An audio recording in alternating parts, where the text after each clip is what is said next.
पिता को धक्का देकर के घर से बाहर निकाल देता, जाओ, एक पत्नी के कहने पर, यह भी तो कर्म है। आप पैर पकड़ते हो, बेटा गलत जगह में मत जा, अरे बेटा मैं बूढ़ी हूं मर जाऊंगी, कलंकित मत कर। आपने यदि बचपन से अपने बेटे को धर्म युक्त कर्म सिखाया होता तो आज आपका बेटा कि अपने बेटे के आपको पैर नहीं पकड़ने पड़ते, वो धर्म बेड़ियां डाल देता, ये गलत है और ये सही है, ये कर्म गलत है, ये कर्म सही है। स्कूलों के माध्यम से, कॉलेज के माध्यम से, यूनिवर्सिटी के माध्यम से आपके बेटे को पेट भरने की शिक्षा तो मिल जाएगी, घर मकान बनाने की शिक्षा तो मिल जाएगी, लेकिन धर्म युक्त आचरण कैसे किया जाए ये शिक्षा तो केवल और केवल हमारे अध्यात्म से मिलेगी। कर्म श्रेष्ठ है, कर्म ठीक है, लेकिन केवल कर्म किया जाए ये श्रेष्ठ नहीं है। कर्म वही श्रेष्ठ है जिसमें धर्म हो, और स्वयं धर्म शास्त्र कहता है धर्मो रक्षति रक्षिता। जो धर्म की रक्षा करता है धर्म उसकी रक्षा करता है। धर्म से जो व्यक्ति हीन हो जाता है, धर्मेण हीना पशु भी समाना, वो पशु जैसा जीवन जीता है। कड़ी मेहनत करिए, 25 से 35 साल तक अपने आप को इतना योग्य बनाइए, इतना योग्य बनाइए कि आपको किसी से ये ना कहना पड़े कि भाई तुम मेरी इज्जत क्यों नहीं करते हो। अरे कोई अपनी इज्जत की भीख मांगे, मेरा सम्मान करो, मेरी इज्जत करो, ये बात शोभा नहीं देती, ये कायरता वाली बातें अच्छी नहीं लगती हैं। 25 साल के बाद इतना मन चंचल हो जाता है, पर स्त्री की ओर भगता है, बुरे आचरण की ओर भगता है, बुरे कर्मों की ओर भगता है। कर्म ही तो कर रहा है, लेकिन यदि धर्म होगा जीवन में तो आप बुरे आचरण करने से डरोगे। पहले के समय में पुलिस नहीं होती थी, पहले प्रशासन नहीं होता था, राज सत्ता होती थी। भगवान जब द्वारिका में राज सत्ता पर बैठे थे तो जब भगवान को सत्राजित राजा ने मणि की चोरी लगा दी, कृष्ण चोर है, तो मणि चोरी होने से पहले भगवान ने राजन को कहा था इस मणि को तुम राज दरबार में दे दो, इससे जो सोना निकलेगा उससे राज्य का निर्वहन होगा। सत्राजित नहीं माना।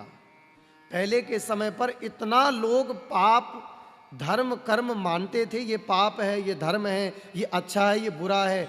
अगर किसी के एक चींटी के बराबर भी कोई सामान मिल जाता था, कोई अमूल्य वस्तु मिलती थी, तो तुरंत लाकर के व्यक्ति राज दरबार में जमा कराता था।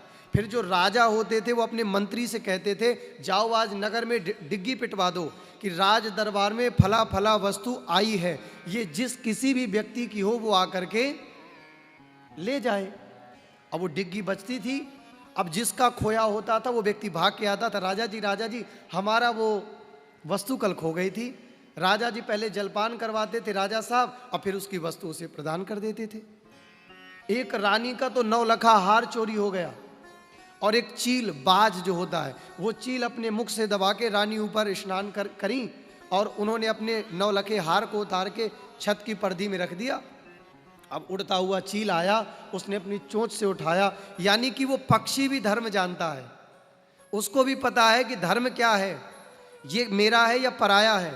वो पक्षी, वो चील उस अपने चोंच में उस हार को दबाया और राजा की ही छत में जाकर के डाल दिया। वो पक्षी को भी पता है ये मेरा नहीं है। अब जब राजा सुबह गए टहलने तो राजा को हार मिला। राजा अपने राज्य दरबार में आए, मंत्रियों को बुलाया, बोले जाओ और यहाँ पर ढिंडोरा पिटवाओ और कह देना कि ये हार मिला है। और वो हार किसी और का नहीं था, वो राजा की रानी का ही हार था। इतना ईमानदार पहले के राज्य सभा हुआ करती थी। अरे पहले के भैया राजा तो जो द्वारिकाधीश हो, और वो राजा द्वारिकाधीश के जो राज्य का जो अनुसरण करेगा वो कितना ईमानदार होगा। वो रानी का हार था, चाहते तो जाके दे देते, राजा पहचानते थे, लेकिन नहीं, अगर वो मिला है तो राज दरबार में डिग्गी पिटवाई जाएगी, नगर में डिग्गी पिटेगी और सब नगरवासी आएंगे, लेकिन जिसका होगा वही अपना बताएगा, कोई झूठा नहीं बताएगा। पहले प्रशासन नहीं होते थे, पुलिस नहीं होती थी, आईजी, डीआईजी, एसएचओ, कमिश्नर नहीं होते थे। ठीक है, हम संविधान को मानते हैं, हम कानून का उल्लंघन नहीं करते हैं, जिस प्रकार से आप कानून का यदि उल्लंघन करोगे तो आपको सजा देने आएगी पुलिस, प्रशासन अरेस्ट कर लेंगे। इसी प्रकार यदि आप धर्म युक्त आचरण नहीं करेंगे, धर्म को नहीं मानेंगे, तो भगवान के सिपाही हैं नवग्रह, भगवान नहीं सजा देंगे। अगर आप धर्म को नहीं मानोगे, मनमानी आचरण करोगे, आप धर्मयुक्त आचरण नहीं करोगे, तो भगवान के सिपाही हैं, भगवान की फौज है नवग्रह।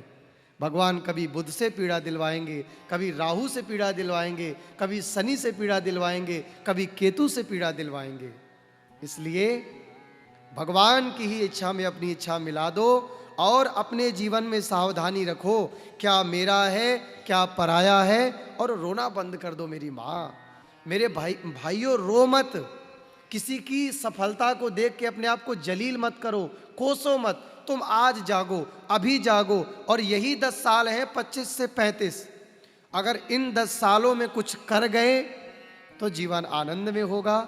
अरे जो देह मिली है इसको सार्थक तो कर दो, इसको कर्तव्य तो करो, इससे कर्तव्य तो कराओ। 84 लाख योनियों के बाद एक बार मिला है, इसको निभाओ। केवल खा लेना, एक घर बना देना, यही जीवन नहीं है। मकान, कपड़ा, रोटी ये आवश्यकता है, कर लिया, लेकिन तुम प्रबल पुरुषार्थ करो। यदि ज्यादा मिल जाए तो लोगों की सेवाओं में लगाओ। इसलिए अपने आप को जलील मत करो, अपने आप को कोसो मत, उद्यम करो, उठो, जागो और अपने लक्ष्य को पाए बिना मत रुको, और भगवान की इच्छा में ही इच्छा मिला करके अपने जीवन को आगे बढ़ाओ। प्रेम से कहो राधे राधे।